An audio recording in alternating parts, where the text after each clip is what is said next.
ಈಗ ಇವರೇನೋ ತಿನ್ನೋರು ಕುಡಿಯೋರು ಎಲ್ಲ ಅಸುರತ್ವ ರಾಕ್ಷಸಿ ವೃತ್ತಿ ಜನ್ಮ ಜನ್ಮಾಂತರ ಪಾಪ ಘಟಿಸಿ ಕಿರಿಮಿ ಕೀಟದ ಜನ್ಮಕ್ಕೆ ಹೋಗ್ತಾರೆ.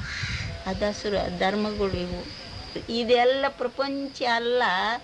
ಈಗ ರಾಕ್ಷಸ ಕೃತ್ಯ ಆಗ್ಯದ, ದೇವ ಕೃತ್ಯ ಎಲ್ಲ ಶೂನ್ಯತ ಆಗ್ಯದ. ಕುಡಿಯೋನವ್ರು ಕುಡ್ಲಿಕ್ಕೈತಾರ, ತಿನ್ನೋನವ್ರು ತಿನ್ಲಕ್ಕೈತಾರ ಕಾಂಡ ಮಾಂಸ. ಮತ್ತು ಈ ರಾಕ್ಷಸ ಕೃತ್ಯ ಅಂತಿದೆ, ದೇವ ಕೃತ್ಯ ಅಂತ.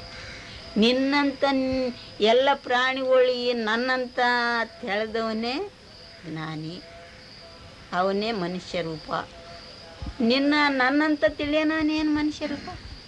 ಅದು ಬೇರೆ ನಾನು ಬೇರೆ ಅನ್ನೋನ ಹೆಂಗ ಮನುಷ್ಯ ರೂಪ ಆಗ್ತಾನ? ಭಿನ್ನ ಭಾವ ಅವನು ಏನ ಜನ. ಈಗ ನಿನ್ನ ಒಂದು ಬೇಯ್ತಾನೆ ಸಿಟ್ಟಾಗಿ ಮತ್ತು ಹೊಡಿಲಿಕ್ಕೆ ಹೋಗ್ತೇನೆ, ನಾನು ಬೈತಿದ್ದೆ ಅನ್ನೋ